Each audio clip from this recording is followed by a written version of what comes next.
Welcome to the Smoking Word.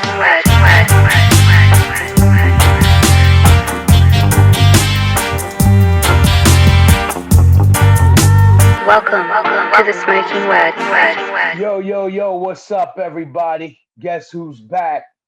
The Smoking Word podcast is brought to you by, you know who, CasaTheRock.com. If you don't know, I'm going to tell you again. That's my merch spot. Everything is done in house. All the designs are done by your boy. And we have a lot of stuff in stock right now. We actually still have a couple of designs left for 15 bucks. We're clearing house for a bunch of new stuff that we're about to drop. So CasaTheRock.com if you want to support the show, if you want to support me, or if you just want to look good. And make sure to follow me on Instagram, Hoya Rock 357. Everything Smoking Word, everything Madball, everything Casa the Rock. That's the spot to go to keep you up to date. Make sure you follow the podcast on Apple Music, Spotify, and YouTube. There's no excuses. We up everywhere, but make sure you subscribe. You know the drill. The shit don't count unless you subscribe, everybody. And today, my special guest, an old friend, tracing back to the early days of Madball and New Jersey and the Northeast. My boy, the voice behind Doggy Dog, John Connor. Let's set this shit off. To the Smoking Word.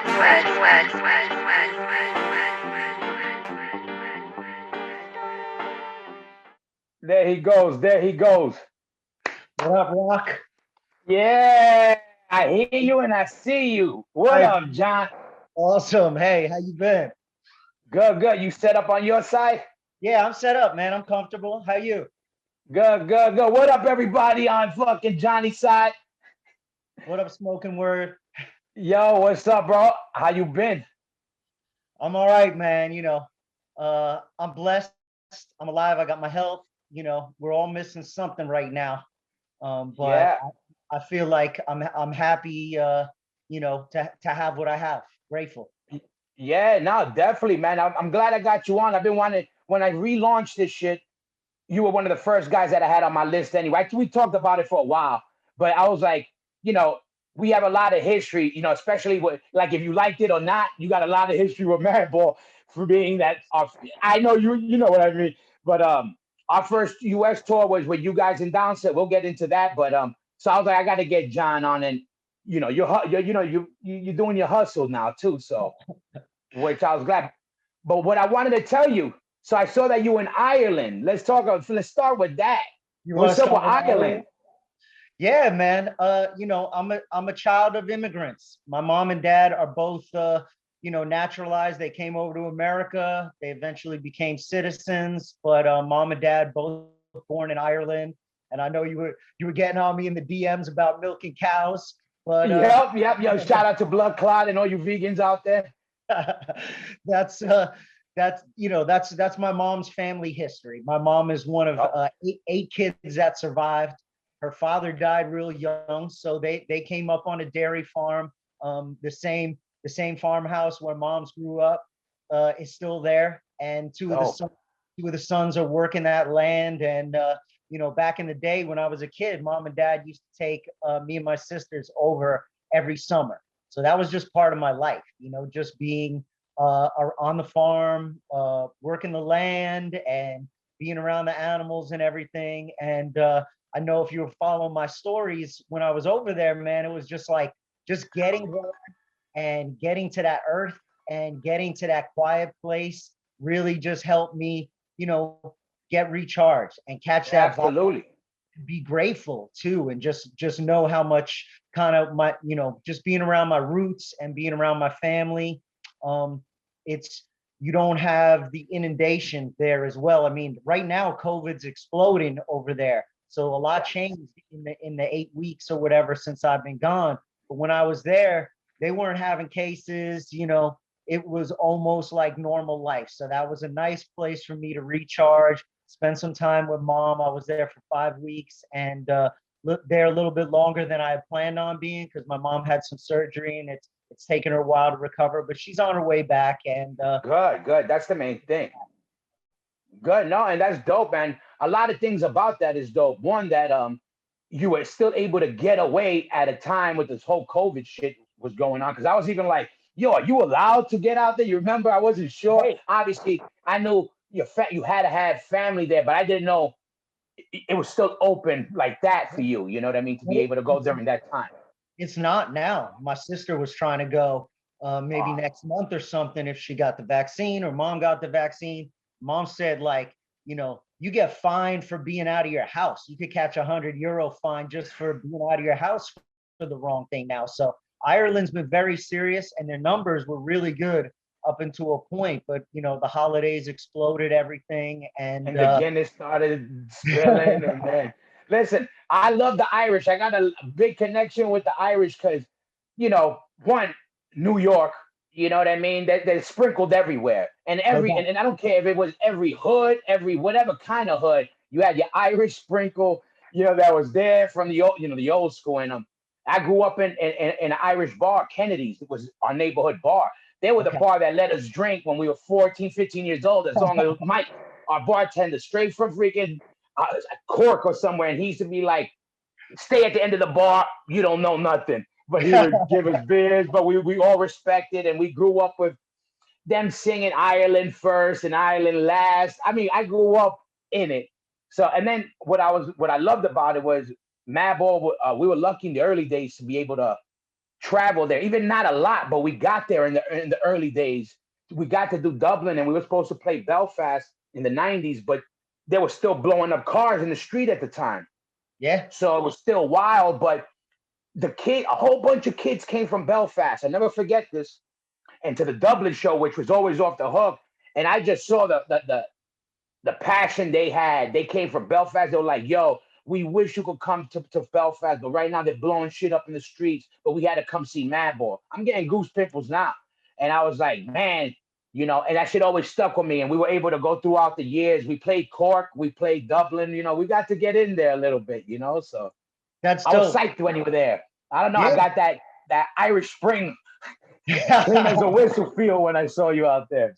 I love to hear that. And you're right. The Irish have made their way everywhere. I'll never forget our first time in Russia. We were transferring in Moscow, going to a festival on the was it Black Sea over there. And I come out of customs, and the first thing I see is Katie O'Connor's Irish pub in Moscow Ah, Airport. I'm like, come on, man. The Irish, they yeah. are everywhere right now. Listen, I tell you a quick one, a real quick one. Since this is for the Irish people, and so we're our first time we're going to Ireland, and we're taking the boat. I forgot where the boat was, somewhere in England, which we were taking the boat from the English side, obviously, to the Irish side.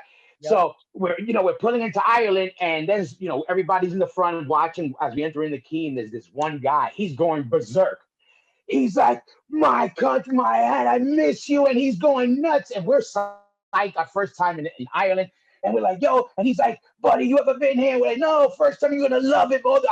I'm so happy to be back. We're like, how long you been gone? He goes, it was the worst 2 days of my life. I never forget that. I was like, yo, I thought this guy was in prison and just was released. But he always stuck with me. But a question, this is what I wanted to ask you. I Hit me. saw, because following your line, so you come from a music family. I saw your whole family jamming out together. My mom and dad aren't, they appreciate music and they love music, but nobody really plays.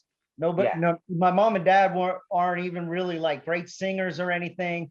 But just being in Ireland and growing up there as a kid, people up until recently, even people still tell the news of the day verbally. That's why pub culture is so big. Like people just love to get together. They love to chat, and they love yeah, to sing and tell stories. So there's always music around you in Ireland, whether you're musical or not. And then of course some of the cousins and now their kids are now getting into, they're musical. They're into their Ed Sheeran or Pink or whatever it is. yeah. Ed You know, Sheeran is big everywhere. Yeah, I no, didn't see no that. doubt. Yeah, So, one of the things, one of the things that I got is the ability to entertain, to sing, and that's my way to connect with people. So when I can get like 3, 4 generations of blood together and sing a song, that was yeah. my cousin's daughter's daughter playing the guitar, and Yep. then my cousin's husband and their child singing, and my sister singing with us. So that's just a part of it. Like if you're in somebody's house in Ireland, you're gonna have a few drinks and you're Yeah, I gonna get love that. around to telling some jokes or singing some songs or telling stories. So that's Yeah. just part of the culture. I love that. And there's one thing I want you to help me with that I need to know straight from an Irish fucking motherfucker's mouth in your brain. Because there's something that I've been watching and I'm addicted to it. I don't know why. All right. But it's this girl singing this song, an Irish wedding song. The something bog song. It's an Irish wedding song. They claim that you sing at 4 in the morning, 5 in the morning. So you're looking at me like I'm crazy. So all right, so that tells me enough. But I love it. And it's if you look online, Irish wedding song. I gotta look And it up. yo, it's first of all, you're gonna be addicted. Number one. Number two, I don't know what it is. But you gotta look at it. I think it's something bog song or something like that. But it is Something. amazing. And it said Irish people singing at whatever 5 in the morning. And I was like, yo, that's amazing because I know they're swilling and they're bombing like even better. And Yeah. anyway, when you get a chance, watch it and be addicted. I gotta look it up. I don't know about it, but I probably heard it because I've been to a rack of Irish weddings in Ireland. So Yeah, yeah, that's every, dope. And I'm growing up Jersey, different from Ireland. no I know doubt. you weren't born in Ireland.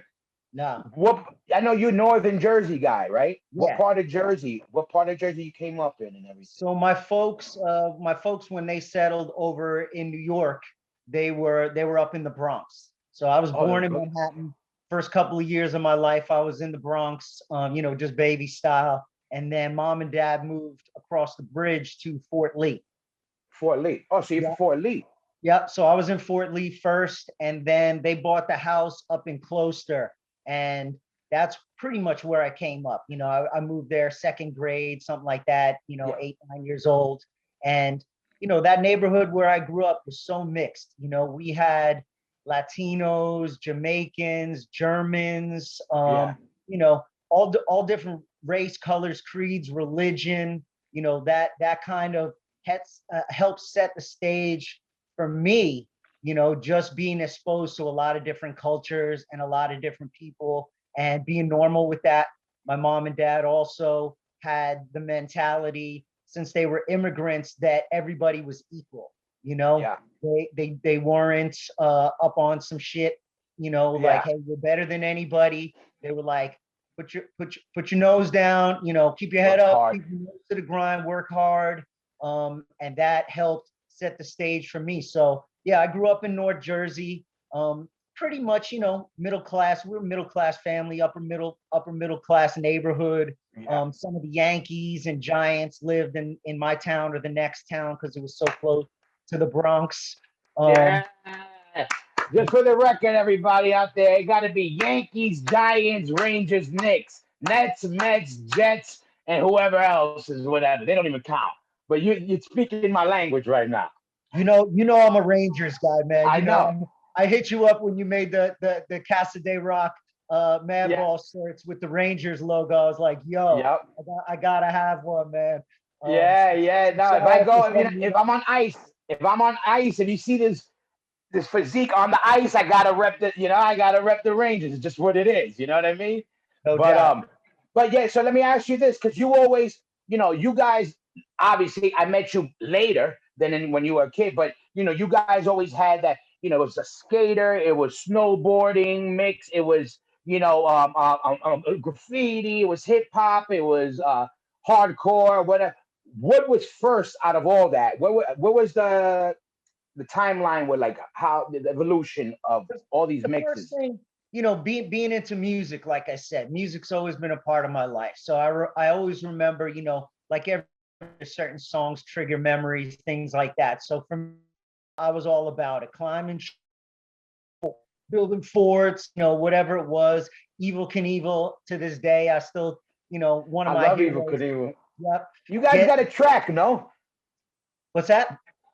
Was it you guys who had a track, Evil Knievel? We don't have a song called Evil Knievel, but in the Who's the King video, I reference it. I There's know, yeah, that's what it is. Something I know it's around in the DNA. the No Fronts video. It's got a clip of Evil Knievel flying through the air in the house party. We basically, our crew, everybody, Sean and I, we were inspired by Evil. We got into skateboarding. I'll get to that eventually, but the music thing, First. it was Kiss first. AC/DC, some hard rock caught my ear. Of course, the pop hits or whatever came along. Yep. I love my Jackson 5 or Yep. whatnot. But I would say I remember I was delivering newspapers as a kid. That was my first job. A Sunday morning, I had my radio Walkman. It had like PLJ or whatever the rock station was, and I heard Paranoid, the riff, and Ozzy's voice, and I just started riding my bike a little faster. I just got sized up, and that's what caught me. It was like Yeah. all of a sudden I was like, okay, I know what my shit is now. Yeah. This metal caught me first. Guitar. Yeah. Yep. And that got me into, we're talking about like middle school, 6th grade. The kids in my class started getting into that thing. We were into I remember the Clash and Combat Rock. I was looking it up, like, when did that record come out? Like, 82. Men at Work. MTV was hitting early 80s. So I was just absorbing that music, getting into, I had an older sister, 3 years older than me, and she was into like her Springsteen was like a big thing for her, but I wanted to have my own music. So of course it had to be a little edgier and whatnot. So I just gravitated towards the rock and metal. And, of course it was like in the early 80s, you had Def Leppard and Maiden. So it was like the classic metal was pretty much what I gravitated to. And then when did it? And then what came first? Like, and then were you ever full blown skater? I know you. I know you guys. Some of you guys fucked around with it in your crew, Yeah. and I know you also was big with the snowboarding. For sure. Which location made it very, easier for you guys. And it was actually, you remember that time, it was like an in thing. If you were snowboarding, right? Everybody was trying to get into it back then, and you guys just happened to have Bear Mountain or whatever you guys will go to. I think it was Bear Mountain, right? That was your spot. I remember these things. So like, this was like probably 86. Me and Sean were in high school, and Sean moved to my town, I think in 1985, 86. All right, so stop there real quick. So you and Sean were the first out of the Doggy Dog, collaboration of dudes. You linked up with. By the way, shout out to my bro Sean out there. But all right, so you two are the first to connect in high school. Yeah. Sean and I was in Catholic school, and I hated it. I was trying to grow out my hair, and I just, I was never into school. I was an outdoor kid. I couldn't focus. I probably had, some sort of ADD or, whatever it is. I probably had it and didn't know it. I tested fine. I had my intelligence or whatever, but I just couldn't sit still. I wanted to be outside. So I moved to the public school, and there was an area of lockers where everybody was in alphabetical order, but the kids that came to the school got put in an area. And I popped my locker open one day, and I had a picture of like James Hetfield from Metallica and Ozzy. And then Sean popped his open, and he had, I think, Hetfield and Angus Young. Angus, of course, Angus. Boom. From then on, we were brothers. We did everything together. We drank our first beers together. Got into skateboarding together. Our friend Mr. Ed was a BMX dude, and he had a skateboard. And he used to let Sean and I take turns on a skateboard, and he would be riding his bike. And then Sean got a skateboard, and then slightly after that, I got my first. It was like a used Mike McGill. You're talking about like 86 or whatever, and it was just popping off. Thrasher magazine, the videos, and all that. And skateboarding, of course, led to snowboarding. But a buddy of mine, Josh Humphreys, he bought a snowboard when he was up in college, and this must have been like 80, 87 or something like that, 80, 88 maybe. And he got a snowboard. It was one of the first Burtons, You know, it had like a kind of cutout in the tail. It was concave. It was a relic right now. It certainly would be like one of those kind of snowboard history joints. Yeah. He had that, and then he got a new board, a little bit more modern, and he sold me that, and I was like, yo, I'm gonna kill this. We went up to some mountain, I forget the name of it, like in Connecticut or upstate or whatever. Man, I got my ass handed to me. I was falling down, but I was hooked. It was like Yeah.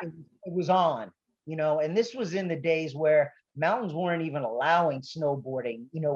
When fast forward a little bit to 94, when the No Fronts video came out, Roadrunner got us on Beavis and Butthead. And Beavis and Butthead, they made fun of us, but they were calling it skiing. Like people Yeah. didn't even know what to call it back then. It was Yeah. that new. And No Fronts to this day was, indisputably the first video to feature snowboarding, the first music video to have snowboarding in it. And it was authentic. It was us, it was me, Yeah. and Kevin Riley, our first sax player, and Dougie, who used to rap with us and play sax. We were in it. It was our friends. It wasn't like we hired a bunch of pros. There Yeah. weren't even snowboarders. The first Yeah. U.S. Open in Stratton, Vermont, Doggy Dog was the first live act to play at the U.S. Open in Vermont for Burton. So Wow. our history of snowboarding runs deep, and I'm proud to say it's authentic too. It wasn't something that was manufactured or we were Yeah, jumping. no, it always seemed right. And I knew that it was kind of because by your location, because those guys in the city that were getting into it, they were like Bear Mountain or whatever. And then I know that was kind of your guys' area. And I'm like, yeah, why wouldn't you? If that's in your backyard, kind of. Yeah, Right. it's like, even more. So I always thought it was like, it just made sense. And you guys were the first guys, at least in the East Coast, Yeah. I don't know, in whatever coast that brought that, in our music, it was either, you got hardcore punk, whatever this, skins, or you had, surf punk. The whole that snowboarding, the snow part wasn't mixed in yet. Not on the East Coast. You guys were kind of that connect. Now I think about it, like Yeah. It was all lifestyle, yeah, and we didn't have the internet back then, so people relied on magazines, and VHS was getting Yeah. big into it. That was spreading the culture around. And in the skate videos, Thrasher magazine always had music yeah, review. That's how I found out about Suicidal and groups like that, and XL. So being an East Coast guy, I was mostly getting exposed to East Coast stuff. Metallica, Ride the Lightning, Run DMC, like Rock Box, King of Rock, stuff like that.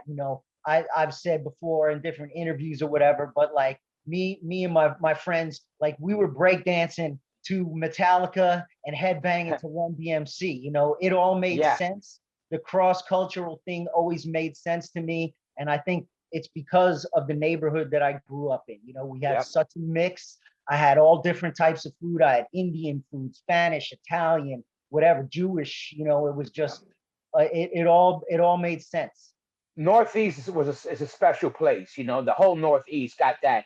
Again, we're lucky that part of it is we have a lot of coastal line to, the European influence many years ago from the being able to get to transfer. That's why when you hear like a New York accent, when a Dutch person learns how to speak English good, they sound very good because they sound almost like a New York accent because we got that accent from the Dutch that came back in the day and how they Right. pronounce certain words. So my son's Dutch, and my wife, rest in peace, was Dutch. So I understand how that whole thing works, and I hear it, in the connection. So and we absorb being if it's the Boston and New Jersey and New York or Connecticut, DC, all these areas, you get that mix of flavors, which I Yeah. also think makes special kind of humans. You know what I I mean? agree. Not always the best, but definitely mishmash. You know what I mean? I think it's great. I love Yeah, I love it. the mix up. I think the more spices, the more flavor, you can draw upon, the richer the dish is gonna be, Yeah, facts. Yeah. So it's you and Sean. You're hanging out. When does the music book? How does that hit you? Where you guys are like, yo, let's start a band.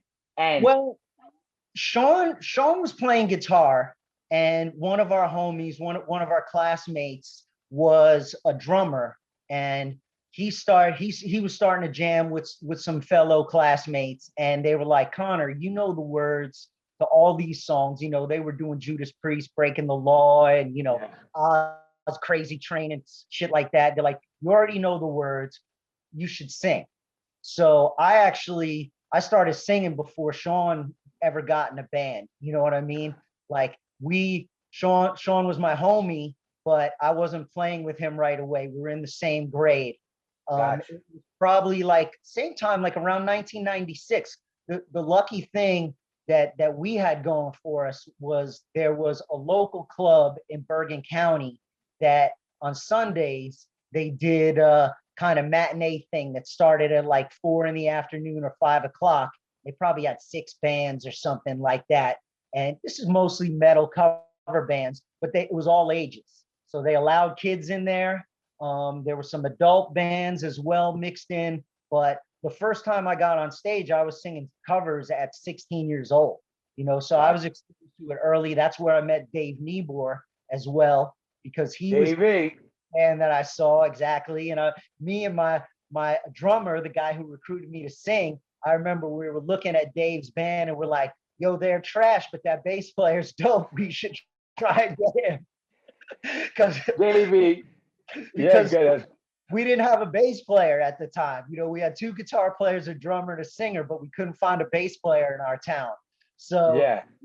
That's how I met the Monkey Pup guys. And really, without this club, I would have not able to have made these connections and also gain the confidence to be like, yo, I can do this. I remember my one of the guys in my town was singing for this band called Hades. And I remember them. yeah, Hades put out a record and we were like, yo, like we can do this. You know what I mean? That like they're doing it. We can do this too. Mucky Pup got signed. Dan Nastasi was still in high school and he was making a record and he was going over to Europe. And we're like, we could do this too. You know what I mean? It didn't seem out of the realm of possibility to be able to do it because we had an example of people that were already doing it. Yes. And that was it. The China Club was the link, that got me the experience of like booking shows, doing shows, networking with other bands, getting in. Then I got in my second band and we were just like a little bit bigger and a little bit doper, you know what I mean? And got more attention. And that kind of got me into the music thing. And all the while I was into the skateboarding thing as well. So, fast forward a couple of years here to like 1988, 89, and Dave Niebuhr gets in Mucky Pup. So I was already friends with Dave a little bit. And I was definitely friends with the Mucky Pup guys because they were a couple towns away, and they were guys that I saw that were doing it. So I was supporting them and being friends with them. And then, they were doing shows that all around the area. They were getting to Sundance out in Long Island. No, Monkey Pup was doing their thing. Yeah, for sure. No doubt. And Chris Milnes, way ahead of the times. He was coming up with these dope little T-shirt spins, ripping off Nike, ripping off Run DMC, whatever it was. Chris was a creative guy. He had that graphics background, and he was, a couple years older. He knew how to play like every instrument, and he was a critical component to like, just bringing us all along and giving us that idea that we could do something. Yeah. So Sean got into Mucky Pup when Dan Nastasi left. I forgot why Dan left, but Mucky Pup had asked Sean to play guitar.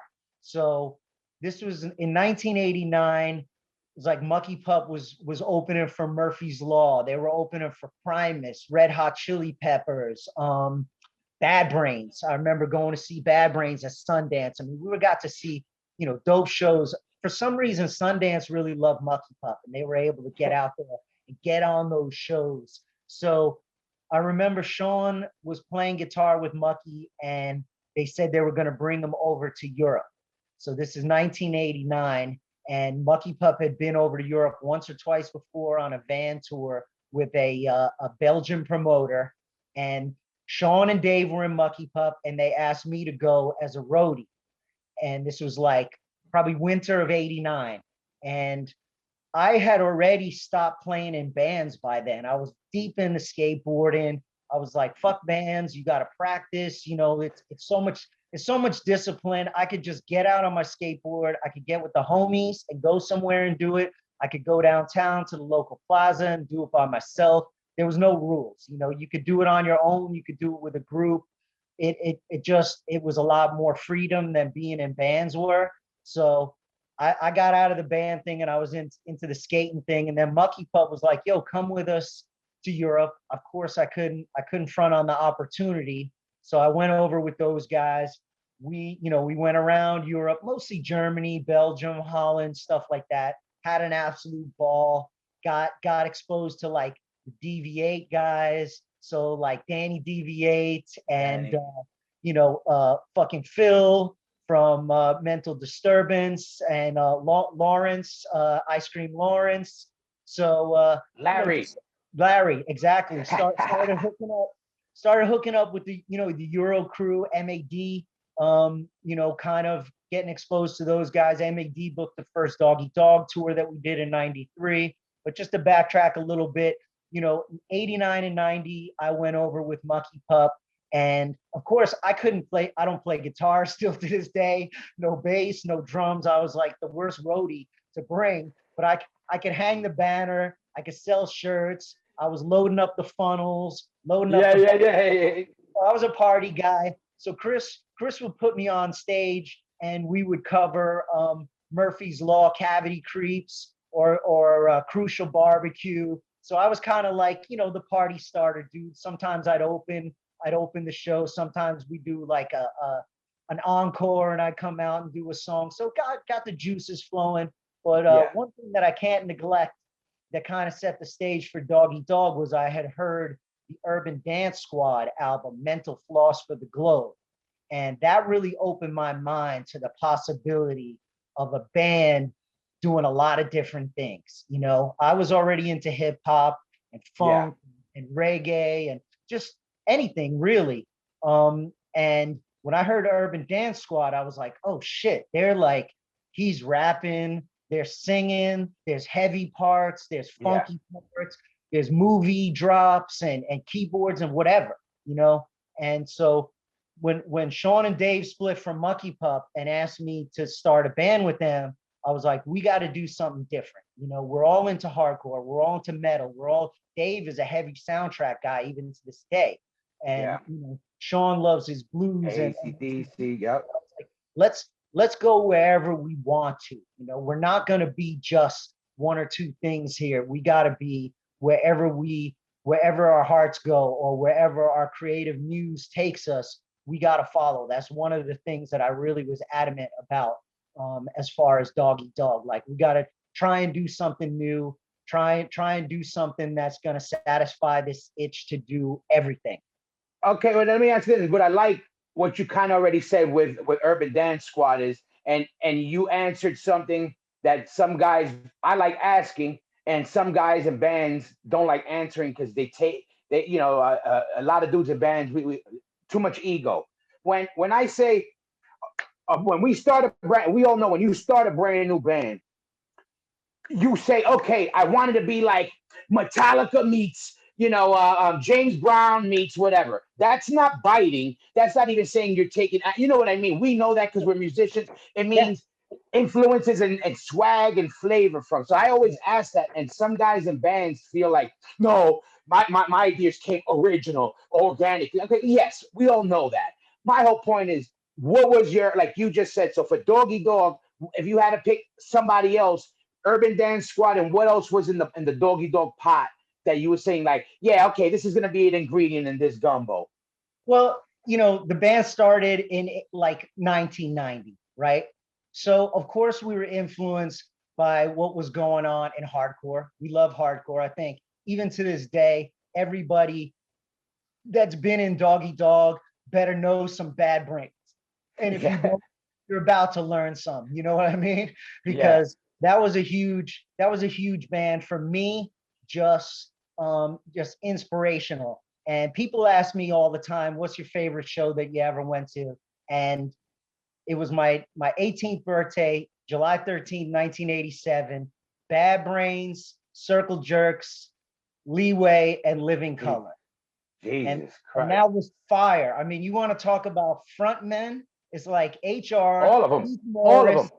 Eddie, and All of them. Corey Glover. You know what I mean? And, So and no, and real quick, it's funny because now that you said that bill is Doggy Dog DNA, like total.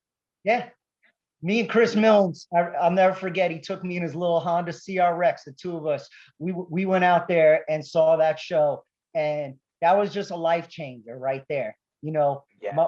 like I said earlier, one of my biggest influences, Ozzy, right there. Black Sabbath, of course, Evil Knievel, and when I got into hardcore, HR just had a swag and an energy nobody else had, and you know, we've had our history over the years, of course, and everything's cool now. But even like Eddie Leeway, you know, my first New York CBGB's matinee, Chris Milnes again, 1986 or something, took me to CB's. And I remember seeing Token Entry and Leeway live for the first time.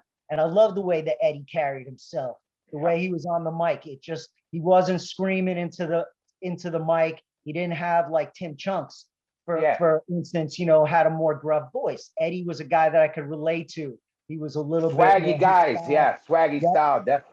And our voices, you know, people ragged on Doggy Dog in the early days for being Leeway ripoffs or whatever. And Born to Expire, you know, a huge record, not only for me and Nastasi and Nibor and Sean, but for everybody in that era that came up. I was just listening to Eddie on your podcast before we went on, and you know, I love that sound. You know, Chromats, but yo, Jimmy G, James Dresser, you know, one of the biggest influences on me as a front man.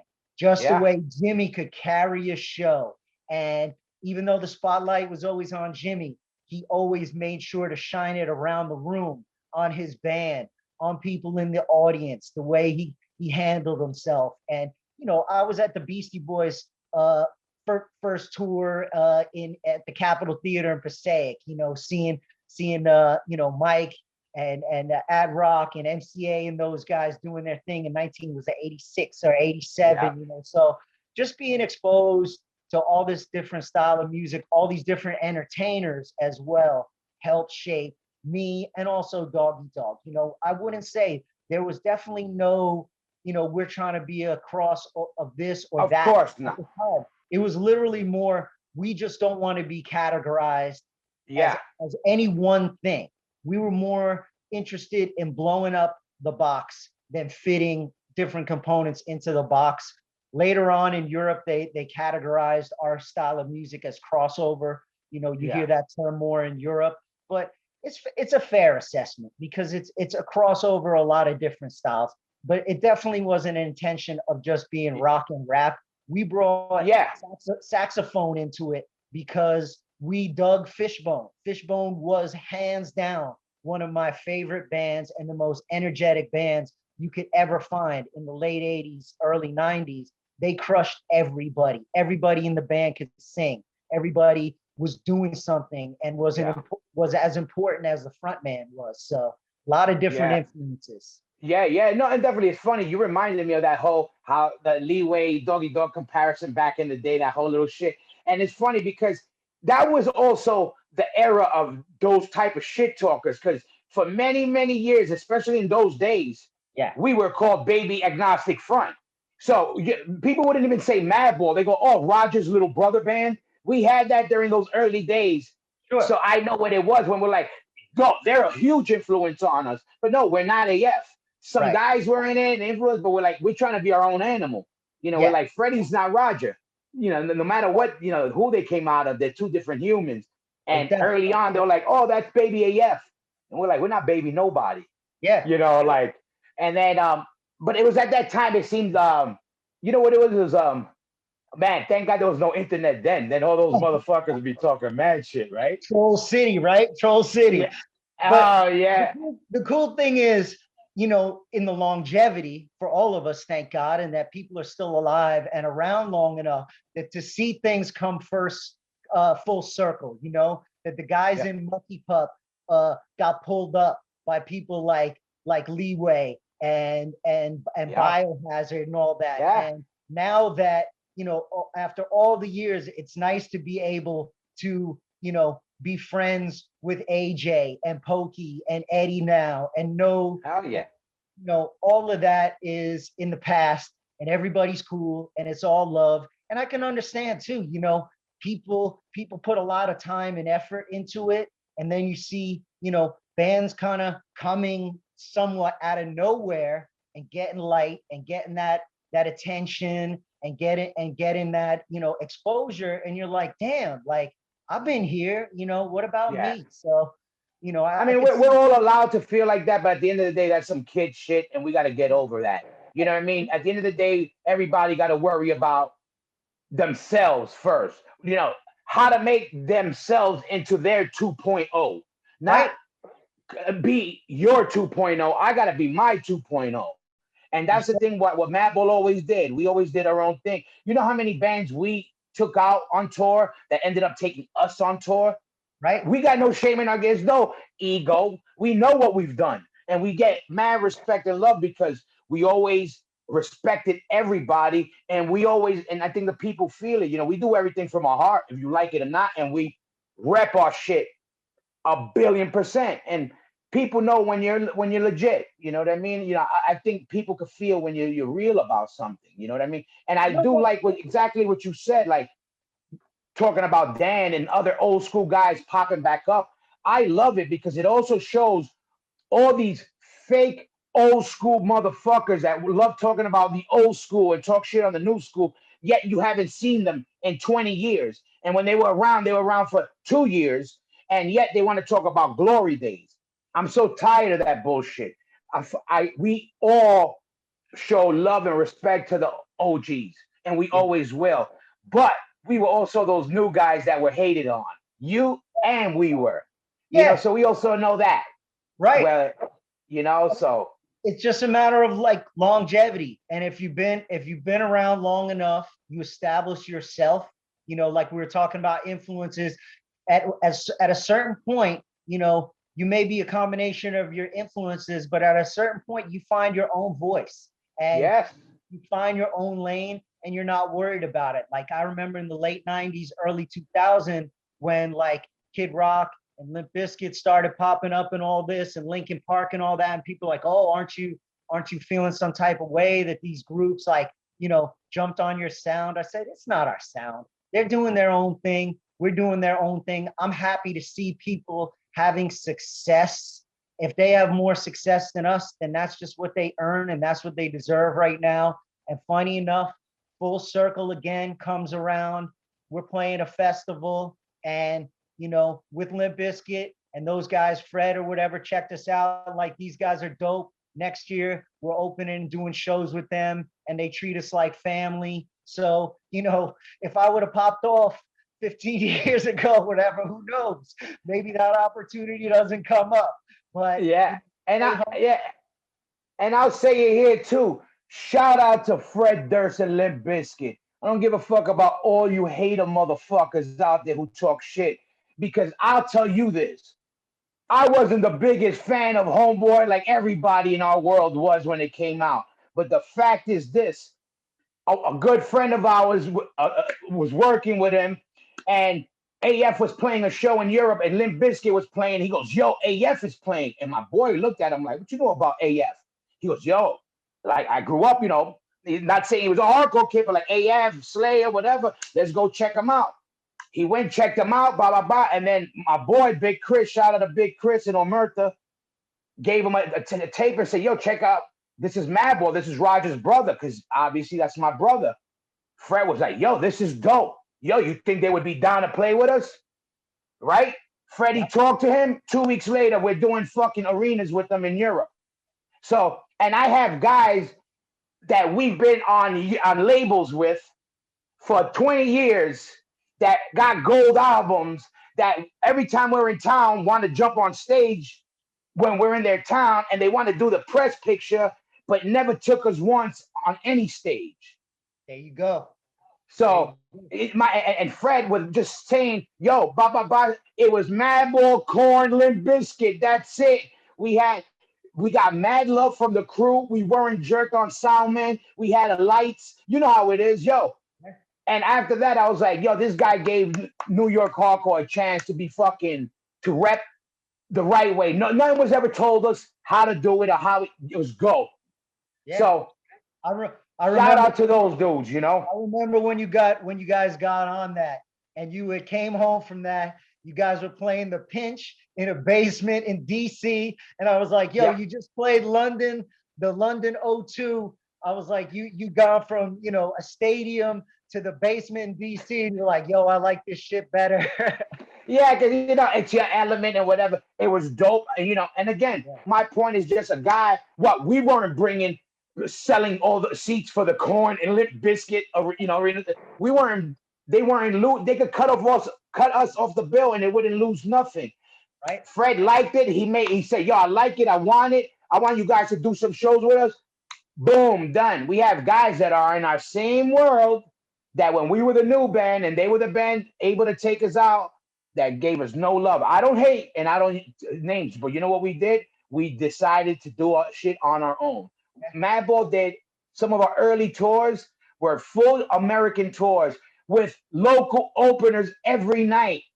Not so we do a national tour. Who is this band? Nobody knows. Oh, so we're doing a national tour. Nobody knows us, and every show was local bands, battle of the bands kind of deal, and us throwing on the end Yeah, because nobody wanted to take us on tour. But we keep doing it. We grind it. We grind it. We do what we do.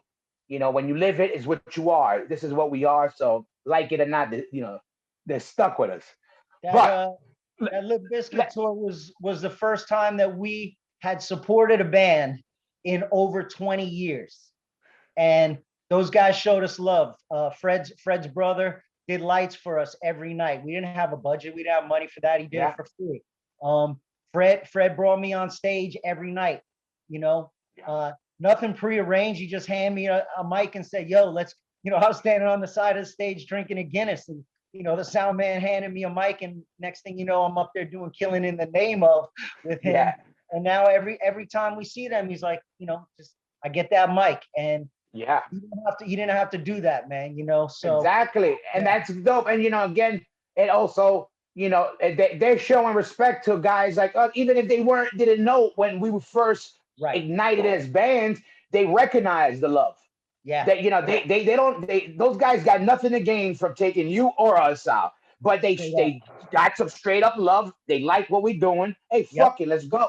right, And I like that thing. And yeah, let me ask you this. So early doggy dog, this is what I was wondering because so the early so it's Dave, you, Sean, and who was the first was so I know the Moby era of your drum. I didn't know who was before, and you had the Spanish or the black kid who used to rap and play sax. yep, He wasn't there. I saw you with him in shows at New York and at the Pipeline, but not when we started touring. I think he left the band or whatever happened. What was yeah. So for us, we kind of had rotating drummers.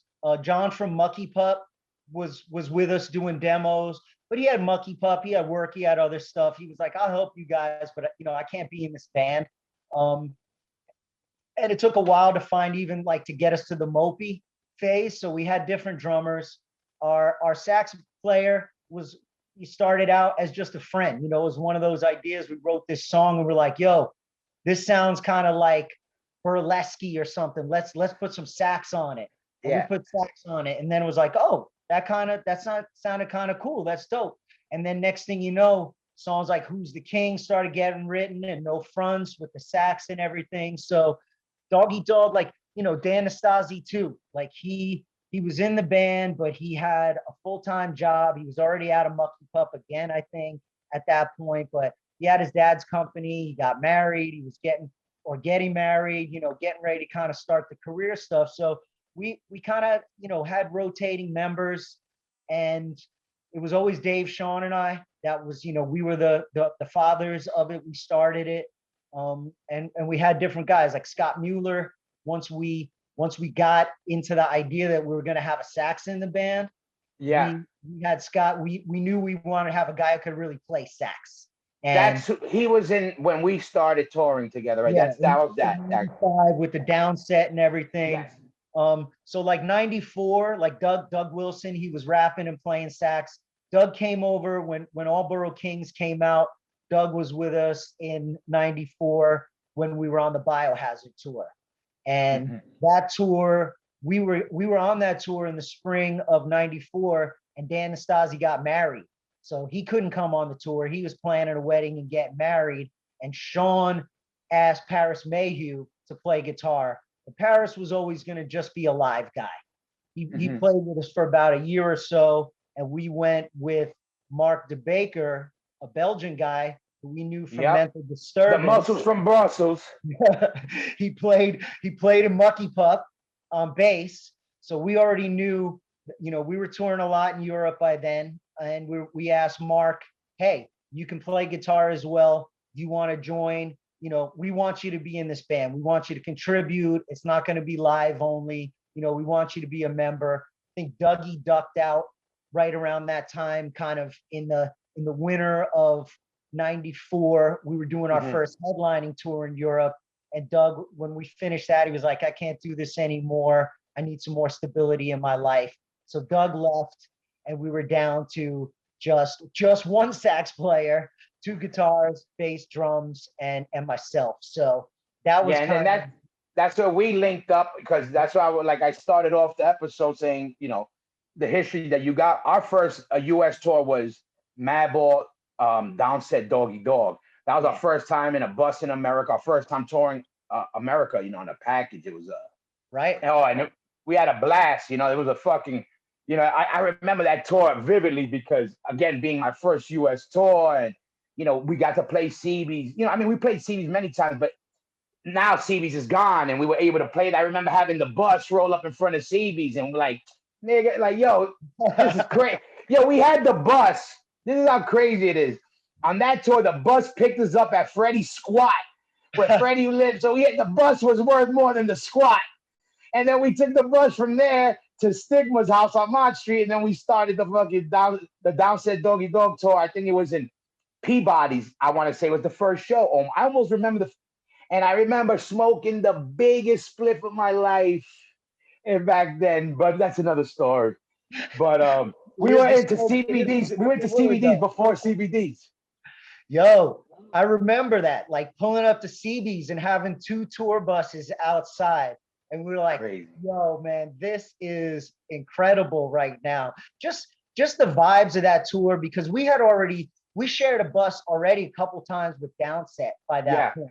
So we knew those guys very well. We were already acclimated to sharing a crew, sharing backline. We came up together. Downset, that was their first time pretty much off the West Coast when they joined the Biohazard tour. And I think it might have been their first time on the East Coast with us. So that tour was just unique in a way too, that there was no headliner. We rotated our spots depending on whose turn or maybe who was the strongest in that territory.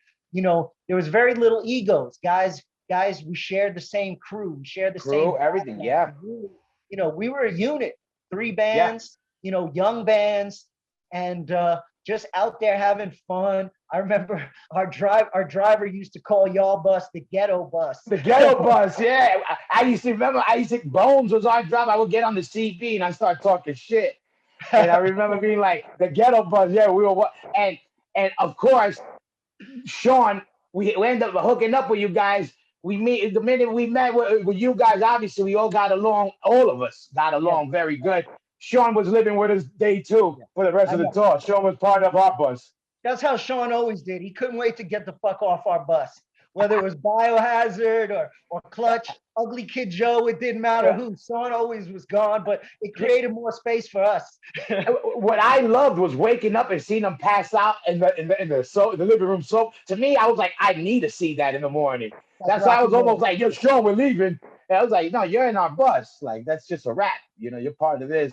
But no, and I remember I hit up James from fucking Downset not too long ago because at the 4th of July, because two things I remember. There was fireworks on that tour. One day we were in a parking lot in the middle of nowhere, and I remember James having a cowboy hat lighting skyrockets. We're in the middle of nowhere. But I Top of the remember being world. like, yeah, and then I remember when you talking about Downset first time on the East Coast was we're playing a show somewhere, and it's after the show, we have the buses parked, and I'm looking out the window and it's snowing and I see James and fucking, all those guys, Chris, all of them, they're fucking running around the snow. We're like, look at these guys. These guys, and like, why they fucking so amped? I don't even want to go out, like, kind of shit. And then we come out, and they're like, yo, we're like, I come outside to smoke or something. And I was like, yo, what's up? And they're like, yo, we never seen snow before. I never forget that. James was like, this is the first time we have snow. I was like, oh shit, California. That might have been DC because I remember we played Ibex in DC and it snowed Yes. that day. Because Yes. at loadout, we were getting all hit by kids with snowballs. Yeah, those scumbags were throwing snowballs at us. Remember that? I remember across the street, we were like, yo, be careful. It might be against us a real beef. I remember. And I remember Nags Head, North Carolina, where they would give us all the drinks off the mats. And I remember being with Dave that day, especially. We were doing the leftover drinks and the fucking, Dave was what drinking was the it? bar mat.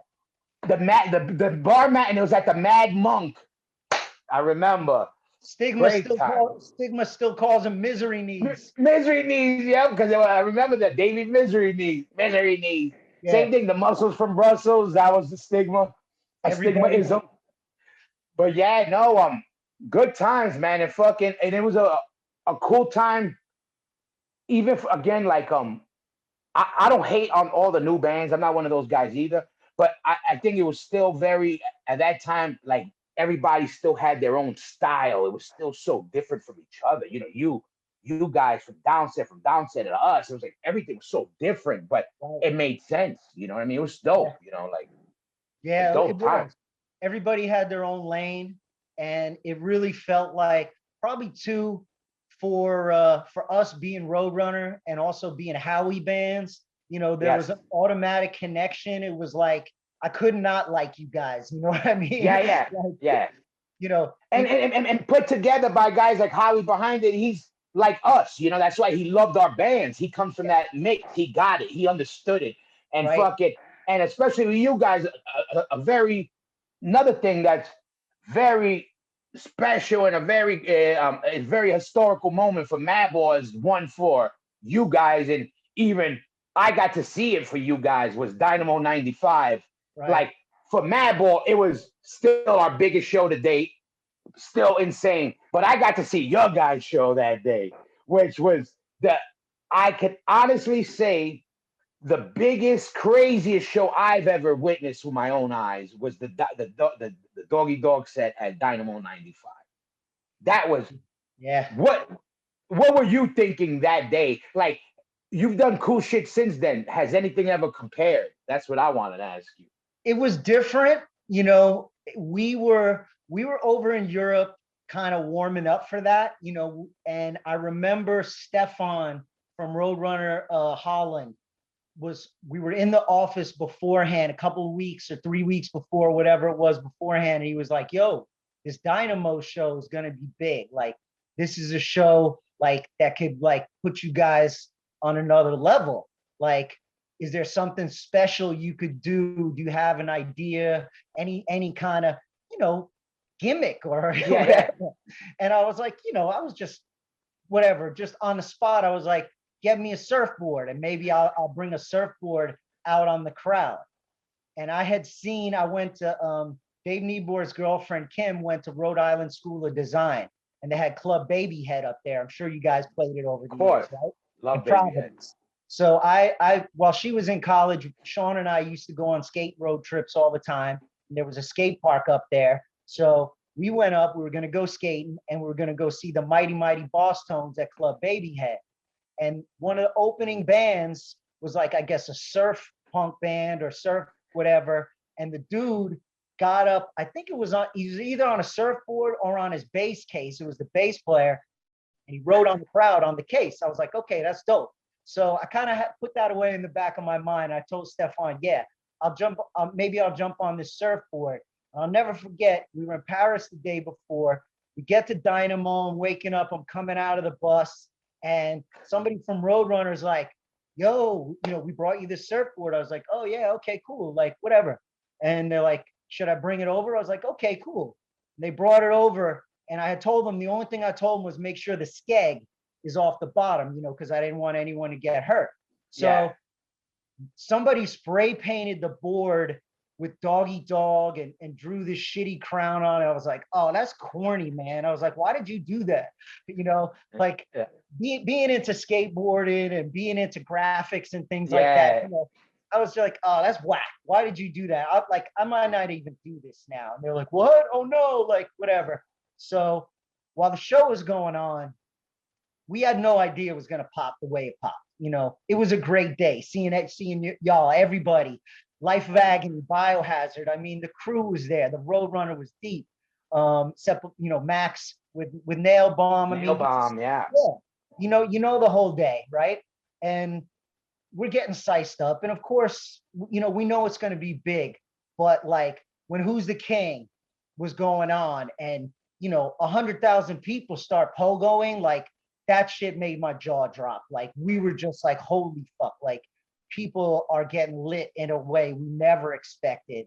And luckily for us, we had planned that we were gonna shoot the video for the No Fronts remix in Paris. So we had the 35 millimeter film on stage with us, that ended up being part of the video that won the MTV award and everything. But the shots panning out and you see people jumping, and it just doesn't stop. It's like past the soundboard, it's like it's 100,000 people, pogoing, and there's no way you can prepare yourself for that. We already Biohazard, even though we were almost the same age, they were still our big brothers. They took us on tour. We didn't expect to get an elevated response over some of the bands that day. I mean, Typo Negative is not going to make people pogo the way. Yeah, exactly. I know what you mean. But we kind of stole that day. You know what I mean? Like, hands down, that shit was insane. I remember being like, we had a great show, and our show was fucking wild style. And I was like, when you guys played, it was like, people got to understand this also about that festival, which was special about it. This was still a civilized amount of bands on one stage. That's it, not 20 stages. So there ain't 100,000 people where, there's 20 stages scattered. No, there's one stage. And all these motherfuckers are in front of you. Yep. And if you that was the thing. If you look at Wall show or our show or the Bio show, you could see, I mean, the entire stage is packed out with bands, fans. I can see you in the background. I see Joey Z, Billy, Danny Schuler, whatever. What a good time, man. We were all supporting each other hard. I remember CasaDeRock.com, home of that fly DIY. You want to support the show? Go cop some merch right now. We got a lot of new t-shirts, shorts, and caps available. Everything is made in-house by your boy on the spot. So show some love, support the movement. CasaDeRock.com is the spot. I remember walking off stage and Case Wessels, the owner of Roadrunner, hugged me. He fucking hugged me. Howie Abrams, he still to this day talks about it with goosebumps, but he's like, Case fucking hugged you. You know what I mean? He's like, I've never seen him hug anybody. But, that's amazing. That's so funny. And I that was great. And obviously shit was popping. And obviously after that, and obviously Europe was where you saw it, for all of us in general, this type of music and the essence of this type of music, obviously we know in Europe is a stronghold for this, you know what I mean? Right after that, I know Roadrunner was like, okay, we want you back in the studio kind of shit is just what they do. And then that's where you did the Play Games record, right? Right. Yeah. All right. So now started writing. Oh, you started, but let me ask you this though. So now, you got signed. So you got signed obviously because you were locally, you were making some noise. And then now you're dropping a second record after, kind of a big jump, for that, you started popping. So now you're about to do the second album. What's the attitude now? How Roadrunner is with you guys not even on some shit talking, but like, okay, obviously a bigger budget, but now there's more attention on you guys. Yeah. How much more time you took with the songs, bigger budget, and you guys ended up working with Dio, which is some classic Yeah. shit right now. But Dio and RZA. We had RZA on that yeah, and the album. Riz, yep, Yep. So, you know, I just did a podcast last Saturday for Meet Meet. You know, he's doing all the Roadrunner records Yeah. albums from the 90s. And, you know, we talked for 3 hours about Play Games alone. So, you know, I'll give you the cliff notes, but Yeah. basically at that time, you know, we had already broken through on MTV, but we still had, you know, the hardcore and the underground with us. You know, we still had that skate culture. We still had Yep. that vibe where we had a foot in both kind of camps. And Roadrunner opened up the purse strings. I mean, basically it was the sky's the limits. What do you guys want? You know, they were ready to drop 25K on a RZA track. Or Yeah. if I had this crazy idea about Dio singing a hook, you know, they made a phone call and got Dio. Like, Yeah. we just knew that Allboro Kings, you know, now it's easy to look back 25 plus years later and realize it's, you know, a cult classic and so many people loved it for the sound and for the energy, but we thought it sounded like shit, you know. Yeah, it does. We knew too that whether we liked it or not, we were already on MTV. So we needed a slicker record. We needed some that had a little bit more polished sound. I don't want to say we were going pop because we certainly weren't. But we also, you had to go Big Willie. You had to, you just had to step it up. we also felt validated that our ideas to go kind of in any direction we wanted was working. You know what I Yeah. mean?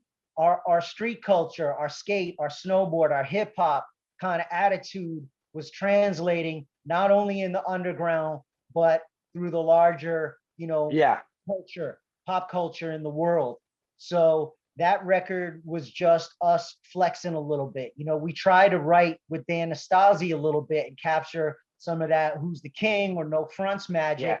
but it just wasn't working because Yeah. we had been in the trenches with our team and we had gone, you know, around the world through the airports, through the hotels, you know, from the van to the double decker. And now we had to stand on our own with the group, you know, that we were with. So Mark D was writing, Sean was writing. When I listened back to the record, you know, for the first time in a long time to do the podcast.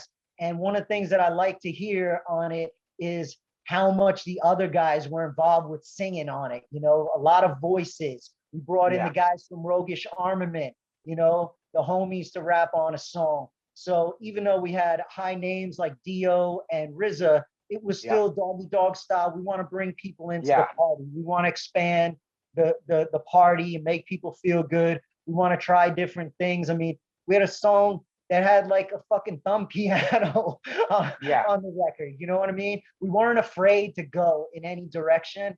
And I think that was liberating to us in 1995 and 96. Yeah. And were you there to watch Dio track or he sent in the track? Nah, we were there with Dio. He came. That's dope. I think he might have flew in from Cali. We were at Sony Studios in New York and we brought in Dio. The whole band was there. He was so humble. He was like, you know, a little nervous, honestly, because we had asked him, the beginning of the song starts with the end of the national anthem and the land of the free. So we're like, you know, Dio, we pitched him this idea and he was like, I don't know if I can sing that. We're like, you're fucking Dio. Like you can sing anything, bro. But he was so humble. He was so cool. He was like, to tell you the truth, I don't know anything about you guys. He's like, I don't listen to any modern music. He's like, I just listen to sports radio. He's like, I don't want my creativity getting tinged by influences, which I thought was kind of cool that he said that. But you could tell that he didn't listen to anything modern because he was still talking about Dungeons and Dragons. Yeah, exactly. Right. Yeah, exactly. He still has his cauldron with like, Exactly. But so cool. I mean, you couldn't get a nicer guy. And he, you know, we got to chop it up and ask him about Rainbow and Sabbath and the horns and everything. and you couldn't ask for a nicer guy. And then same thing with RZA too, even though a completely different cat. How was that? You got in the studio with him too? Yeah, RZA was supposed to come like rehearse with us in New Milford in Bergen County, and he never showed up. So eventually, I think Roadrunner had already cut him a check. We were supposed to do 2 songs, and we were going to do a rock song, and then I was going to go to the 36 Chambers and do a more hip hop, style. Not the same song, 2 different vibes. And finally, it came down. We were making the record. We were running out of time. I think we booked Chung King or something like that. RZA flew in. He came in from Vegas the night before. He had a fat lip. He was at a Tyson fight and got into some dust up. But, he shows up. He's got a bottle of wine and the Killer Bee stingers on and shit. And he got into it. Like, he was musical. I think he might even sat behind the drums for a second.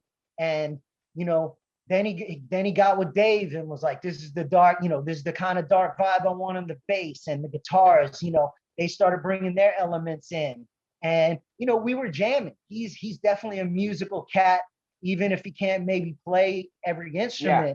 He had his fingerprints on it, and he had the hook for Step Right In. And he had the little clap, clap, stomp, stomp. And no matter where you're from, like, he wasn't a passenger. He was definitely lyrically involved. BPM, everything, he was at the helm. He never mixed it or anything like that. We only saw him really that one night. But then the next song, me and Howie went out to Shaolin. We went to the 36 Chambers, and RZA gave me a demo tape of like a beat that he wanted me to, fuck with or rap in it. And it was like a Ghostface session. He was doing the Iron Man record. So me and Howie went out there, for 5-6 hours. Of course, everybody's late. We're sitting in the green room at the Ghost session, burning a few L's and waiting for RZA to show up. But everybody was welcoming. Everybody was cool. Made us feel kind of welcome. RZA showed up. He was like, "I'm sorry, I'm busy. I don't have that much time, but this is the beat, and I want you to come back in whatever amount of time it was, and let's do something."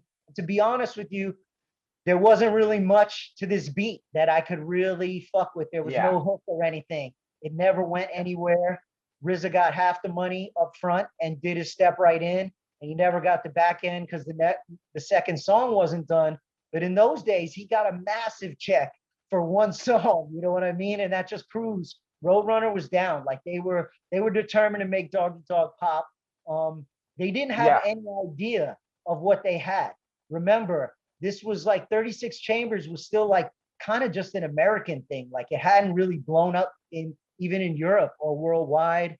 It was really only when their second album came out, that really blew them up. And I told the story on Meet Me that goes a little deeper, but we had a third single planned from Play Games, and it was supposed to be Step Right In with the RZA, and then Roadrunner just kind of lost faith in the project. They didn't believe that Wu-Tang was going to be all that, and it turns out, they lost that bet. But I never look back with regrets. Everything is a lesson. Everything is a learning experience. Yeah, and God got you to that point to working with fucking RZA and fucking and people like that. And all right, so now you do that, the thing, the relationship, time goes by. You guys, I never heard, and not that you have or that you did like break up, but you guys kind of just went on the low for a while. Yeah. And then did you guys ever officially break up, or you just decided, oh, let's just, whatever, just all right? Because I never heard that either. But for a while there, when you guys started playing again, I started saying, oh shit, they're playing again. Like, I started feeling it, and then I was like, that's what made me notice. I was like, word, they've been out of it for a second. Yeah. Because when you came back, you started hitting it hard. So how long was a little bit of that gap there? Well, with success also comes some turmoil. And the Play Games album did well. Didn't sell like Allboro Kings, but it took us around the world. We went to Southeast Asia and Japan, one of the first Roadrunner bands to go to like Hong Kong. We went to Israel. I mean, I've been to 52 countries, 54 countries. One thing I can say for Doggy Dog too, I remember Win a Date with John Doggy Dog and some Teen Beat magazine. I remember that shit too. Right, right. And just to circle back a little bit, when Dave and Sean and I, when we started the band, one of the things that we said was we don't want any categories, and we're not going to put ourselves into one scene. You know, it's not going to be just metal or hardcore or hip hop. We want to go wherever. We're going to talk to whoever wants to talk to us. And I remember the guys in the band, you know, laughing at me for doing the Win a Dream Date with John Connor, but that shit really happened. You know, I remember at the time after we won the MTV award, there was a fake story about me and Patsy Kensit, the actress, having an affair in Ireland, in the Sun in the UK. You know, like I was in a tabloid magazine, like shit had blown up, and you know, we had isms, we had Rocky, so we still had some presence, you know, in the pop world, but also, you know, when you go that pop, you lose some underground. There's no way around that. So some of the people in the hardcore community or maybe the skateboard community felt like we weren't their band anymore. That shit happens. And the thing with Roadrunner too was our success divided some of the audiences. You know, people at the label wanted to claim success for Dog Eat Dog, UK, Germany, Dutch. You know, those fragments. You know, they didn't want to see UK or Germany or somebody get all the credit. So they were fighting about who made Dog Eat Dog. And then we had the United States, our home country. You know, we're trying to make it. We're trying to get some ground in the States. We've done touring with you guys. We went out with Clutch. We went out with Biohazard. And we didn't see the same success in the US that we were seeing around the world. So we thought that it was the label's fault, you know, and the US label's fault. So we were kind of at war with them. We had shitty management our entire career. We don't even have a manager now because it ain't worth it to us anymore. But we never had a proper manager. You know, it always came down to me talking with, you know, one of the top guys at the label, you know, about a budget or whatever. I'm like, what the fuck am I doing this for? Like, I got a manager, you know, you got people at the label. Why am I talking to the boss of the label, the owner of the label about a Step Right In video? This don't make any sense. Yeah. So 1998, 1999, we were trying to make our new record. We knew the stakes were high. You know, we were somewhere in the pop world, somewhere in the underground, you know, didn't know what to do, but we were still following our instincts. And we broke up with the label in US. So the Amped record was not coming out on Roadrunner America. We fired our manager making that record because he was stealing money from our budget. So, you know, a lot of turmoil. Then the record comes out in 99. There's no US release. Comes out, we hire a German guy to manage us because Germany's our biggest territory. And he's like, guys, I got to get you out of this Roadrunner deal. We'll never make money on Roadrunner. And he's like, I think I can get you on Def Jam. So we're like, dude, Def Jam, massive hip hop record, a label, worldwide distribution. Let's go to the major. Let's try it out. Turns out he couldn't get us on Def Jam. So we fire the manager. We sign a new deal. We basically break up with our label. And then we fire this manager, but we got to wait years to get out of it. So we went from 1998 to 2001 before we could get out of this deal. And we're still getting booked. We're still getting some festivals in Europe. We went to Japan with on a big festival there with like Bad Brains and De La Soul. H2O was on that.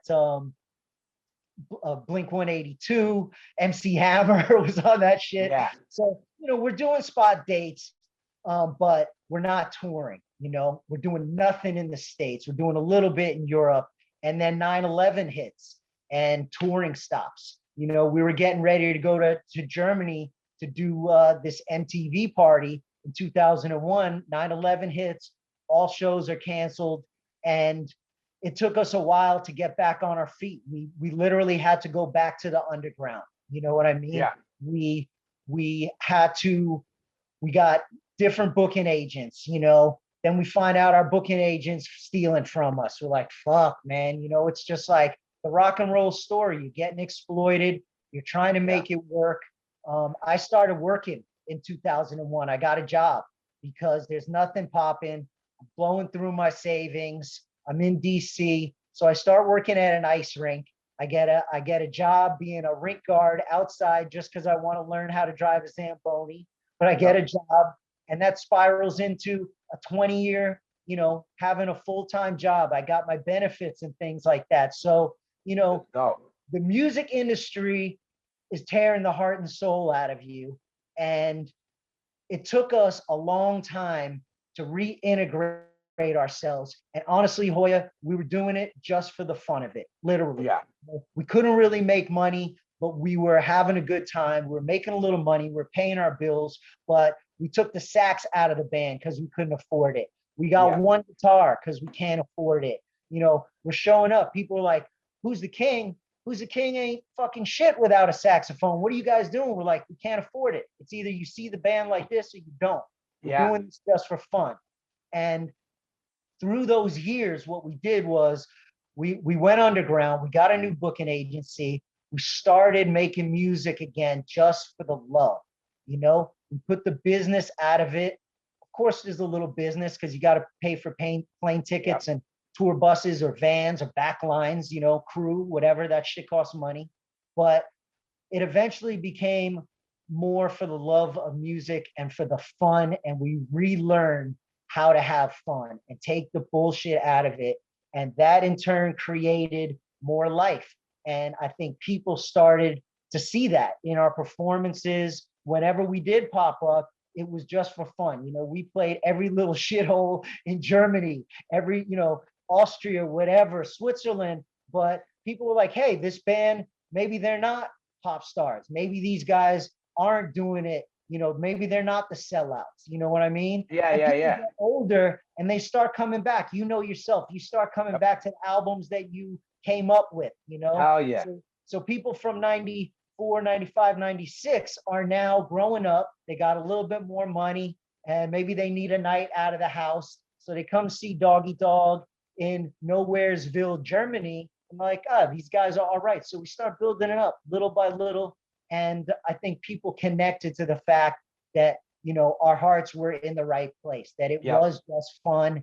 And we started to tick it up and build it up again to a place where we were starting to get festivals calling again and things like that. Yeah, that's what I was gonna say. Since you guys started, we got to run into you guys a couple of times, and we could even feel, oh, these guys are hitting it harder, like more serious or more consistent, and that's how it felt like. It felt like you have the crowd is starting up again. You know, you guys got, not even I want to say a buzzing, but it sounds like, oh, you guys got your shit popping again. Like, right. You know, the nucleus is strong again. Yeah. And, you know, you were able, you've seen it consistently when I've seen, like, if you're doing a festival and then doing some club dates, you've seen a more consistent draw. And you know how that is for bands that go like this throughout the years, you know, that's what you keep an eye out for. So anytime you have something going up, it's kind of like, oh shit, good. You know what I mean? Like catching an upswing of things and fucking. So I'm glad for that. But like, obviously this whole COVID shit shut everything down. And I hate going into this whole COVID shit. So forget that. But obviously we're hoping in the near future, shit's starting up again. What are people going to be looking out for when it comes to John Connor, Doggy Dog? What's next? What's on the agenda? Well, I'll start with Doggy Dog in 2017, just to kind of further what I was just talking about. We had a 25th anniversary for the band. And when we were coming up to it, we're like, you know what? We're 25 fucking years old. Like people have stuck with us through the ups and downs and ins and outs. And we decided that it would be cool to mark that with a new song. And what started with the idea to do a new song turned into this EP. And we had Roger Hammerly, who's been in and out of our kind of fold for many years. We decided, hey, Raj, you're playing with us on a kind of hired gun capacity. You know, you bring this great energy and this professionalism to it. Let's make this step. Let's create some music. We're going to make you a full-time dude and let's go at it. So we made an EP completely on our own, basically, and put it online, just gave it away, sold it for €5, 4 songs for €5 or whatever at shows, and just started this buzz. And eventually, a year later, the label Metalville came to us and said, hey, we'd like to put it out. If you can put a few more songs to it or whatever, let's figure something out. We're like, really? You want to put something out that's already been out for a year? Cool, Yeah. let's do that. And that helped snowball into now 2018, 2019, we started writing again because we said, hey, that was fun. People are connecting to this music. They're connecting to this energy. Let's see if we could start putting a record together. And now that we have a partner to put it out, that's what we'll do. So Doggy Dog's been a part-time band for a long time. We've basically done spring and summer, clubs and festivals, and then taking the winter to hibernate or work or do whatever else guys want to do. And then, so we've been writing, we've been recording a little bit. 2020 spring, we were supposed to get in the studio and finish this album.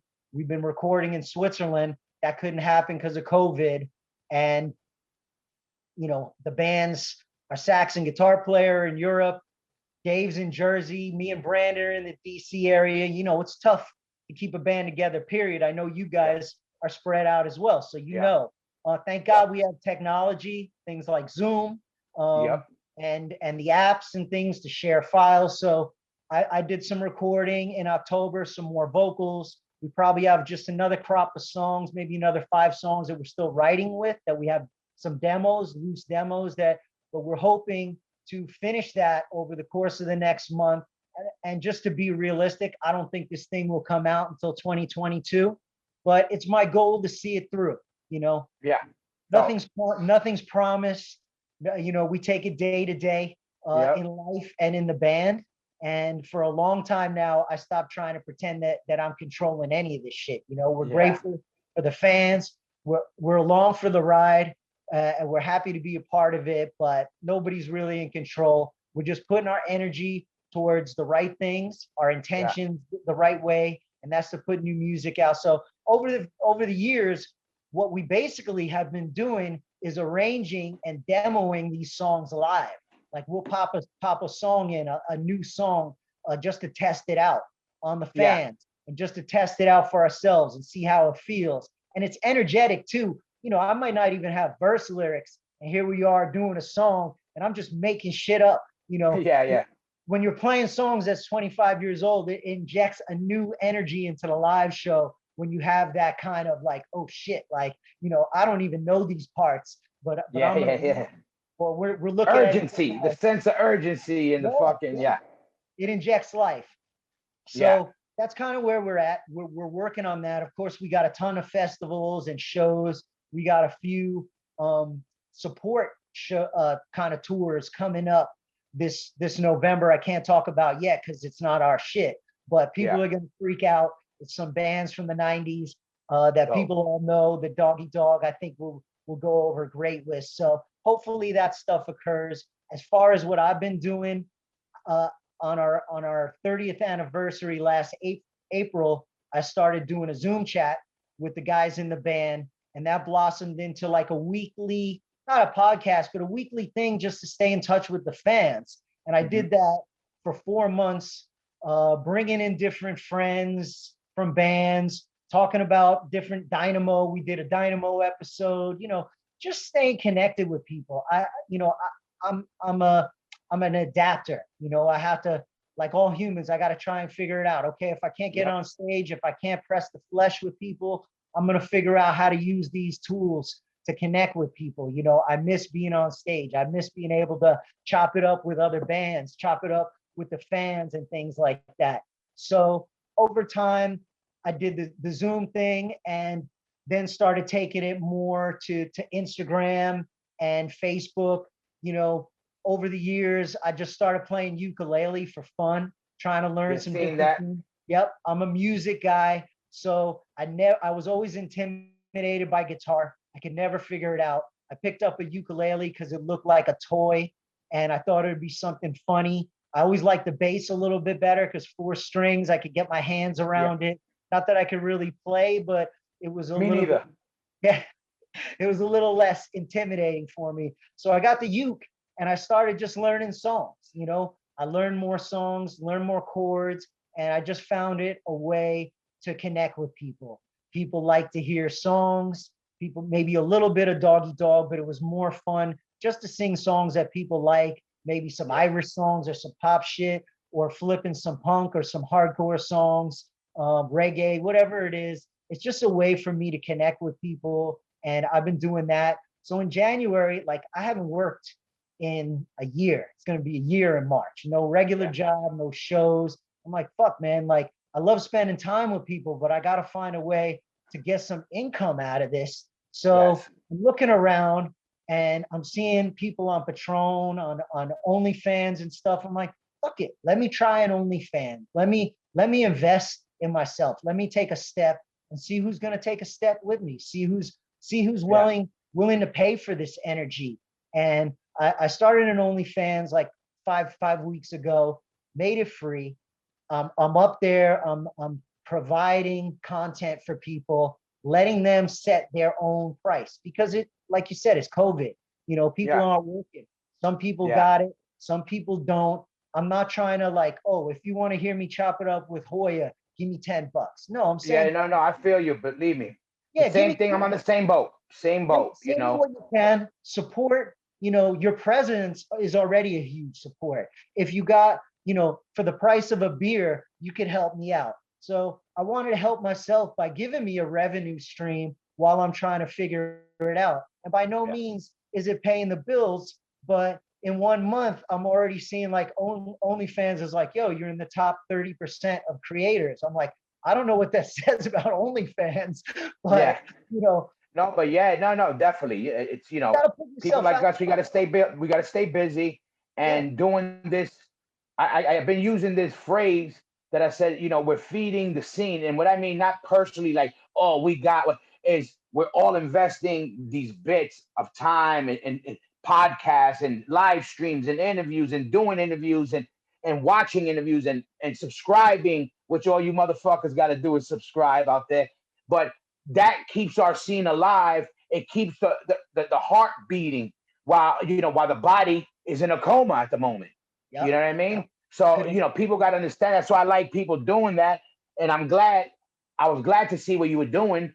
That not so much working the angles, but using the tools that we have to keep you're involved in the shit. You could just easily say, "Yo, I'll come back when this is all over and get my check."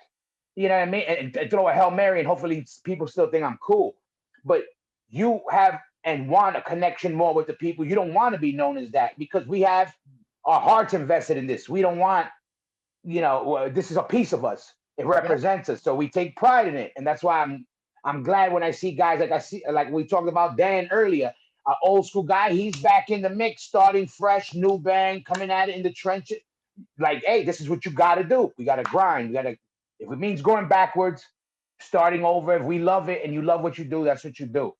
So I was glad to see that you grinding and doing all that. And I want to make sure. So anybody out there, before we get out of everybody out there, they want to get at you or they want to get at your Zooms or whatever. What are the addresses and all the whatnots?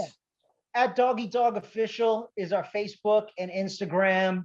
The best place to get at me or to support me is at my Instagram. That's probably the main account. It's at JC Doggy Dog, so that's easy. I got my link tree there, so I got a little YouTube page that I'm slacking on a little bit, but I'm trying to build that just for fun. Like you said, I'm using the tools that are around me, and I'm always a big believer that if your intention is good and you're putting out good energy, that maybe some of that can come back to you. But if you don't put out energy, you've got nothing coming back to you. You know what I mean? Like I'm always trying to grow. I'm always trying to be a better version of myself as a singer, as an entertainer, as a human being. So I'm trying to take the tools. And one of the things too is I've noticed that, if you if you have a positive outlook and if you have positive energy, people want that and need that in their life. So I think since I have it, I don't want to keep it on a shelf. I want to share that with people. I want to reach out. And since I've been doing that, it kind of started when I was in Ireland. And since I've been doing that, people have really responded to that and thanked me for it and shared their story or been part of the journey with me. So I'm kind of on that trip. One of the content creators that I really like is this cat, Gary V.